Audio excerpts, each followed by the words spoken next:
ఆశ్చర్యకరమైన బైబిల్ పాఠముగా సంఖ్యాకాండము 31వ అధ్యాయము 21 వచనం నుండి చివరి వచనం మట్టుకు చదువుకుందాము. అప్పుడు యాజకుడగు ఎలియాజరు యుద్ధమునకు పోయిన సైనికులతో యెహోవా మోషేకు ఆజ్ఞాపించిన విధి ఏదనగా, మీరు బంగారును, వెండిని, ఇత్తడిని, ఇనుమును, తగరమును, సీసమును అనగా అగ్ని చేత చెడని సమస్త వస్తువులను మాత్రము అగ్నిలో వేసి తీయవలెను. అప్పుడు అవి పవిత్రమగును. అయితే పాప పరిహార జలము చేతను వాటిని పవిత్రపరచవలెను. అగ్ని చేత చెడునట్టి ప్రతి వస్తువును నీళ్లలో వేసి తీయవలెను. 7వ దినమున మీరు మీ బట్టలు ఉదుకుకొని పవిత్రులైన తరువాత పాలెంలోనికి రావచ్చుననెను. మరియు యెహోవా మోషేకు ఇలాగు సెలవిచ్చెను, నీవును యాజకుడైన ఎలియాజరును సమాజం యొక్క పితరుల కుటుంబములలో ప్రధానులను మనుషులలోనేమి పశువులలోనేమి చెరపట్టబడిన దోపుడు సొమ్ము మొత్తమును లెక్కించి 2 భాగములుగా చేసి యుద్ధమునకు పూనుకొని సేనగా బయలుదేరిన వారికి సగమును, సర్వసమాజమునకు సగమును పంచిపెట్టవలెను. మరియు సేనగా బయలుదేరిన యోధుల మీద యెహోవాకు పన్ను కట్టి ఆ మనుషులలోను పశువులలోను గాడిదలలోను గొర్రెమేకలలోను 500కు ఒకటి చొప్పున వారి సగములో నుండి తీసుకుని యెహోవాకు ప్రతిష్ఠార్పణముగా యాజకుడైన ఎలియాజరుకు ఇయ్యవలెను. మనుషులలోను పశువులలోను గాడిదలలోను గొర్రెమేకలలోను సమస్త విధముల జంతువులలోను ఏబదింటికి ఒకటి చొప్పున ఇశ్రాయేలీలు సగములో నుండి తీసుకొని యెహోవా మందిరమును కాపాడు లేవీయులకు ఇయ్యవలెను. యెహోవా మోషేకు ఆజ్ఞాపించినట్లు మోషేయు యాజకుడైన ఎలియాజరును చేసిరి.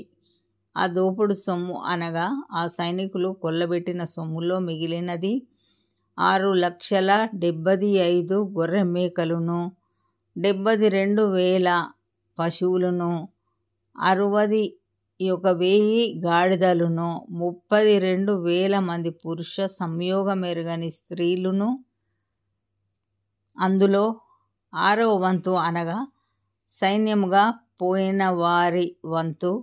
గొర్రె మేకల లెక్క ఎంతనగా 3,37,500. ఆ గొర్రె మేకలలో యెహోవాకు చెల్లవలసిన పన్ను 675. ఆ పశువులు 36,000. వాటిలో యెహోవా పన్ను 72. ఆ గాడిదలు 30,500. వాటిలో యెహోవా పన్ను 61. మనుషులు 16,000 మంది. వారిలో యెహోవా పన్ను 32. యెహోవా మోషేకు ఆజ్ఞాపించినట్లు మోషే పన్నును అనగా యెహోవాకు చెల్లవలసిన ప్రతిష్ఠార్పణమును యాజకుడైన ఎలియాజరునకిచ్చెను. సైనికుల యొద్ద మోషే తీసుకొని ఇశ్రాయేలీయులకిచ్చిన సగము నుండి లేవీయులకిచ్చెను. 3,37,500 గొర్రెమేకలను, 36,000 గోవులను, 30,500 గాడిదలను, 16,000 మంది మనుషులను సమాజమునకు కలిగిన సగమయుండగా మోషే ఇశ్రాయేలీయులకు వచ్చిన ఆ సగం నుండి మనుషులలోను జంతువులలోను ఏబదింటికి ఒకటి చొప్పున తీసి యెహోవా మోషేకు ఆజ్ఞాపించినట్లు యెహోవా మందిరమును కాపాడు లేవీయులకిచ్చెను. అప్పుడు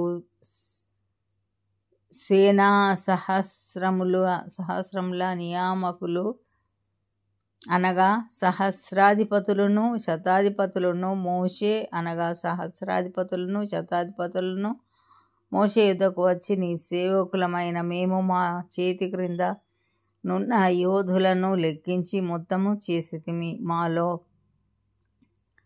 ఒక్కడైనను మొత్తమునకు తక్కువ కాలేదు. కాబట్టి యెహోవా సన్నిధిని మా నిమిత్తము ప్రాయశ్చిత్తము కలుగునట్లు మేము మాలో ప్రతి మనుషునికి దొరికిన బంగారు నగలను, గొలుసులను, కడియములను, ఉంగరములను, పోగులను, పతకములను యెహోవాకు అర్పణముగా తెచ్చి ఉన్నామని చెప్పగా, మోషేయు యాజకుడైన ఎలియాజరు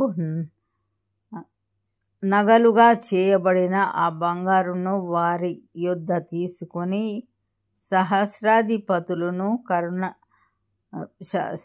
శతాధిపతులను ప్రతిష్ఠార్పణముగా యెహోవాకు అర్పించిన బంగారమంతయు 16,750 తులములు. ఆ సైనికులలో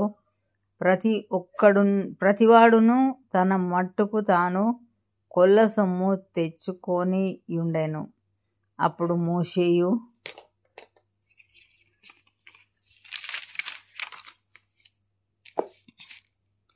యాజకుడైన ఎలియాజరును సహస్రాధిపతుల యొద్ద నుండియు శతాధిపతుల యొద్ద నుండియు ఆ బంగారును తీసుకొని యెహోవా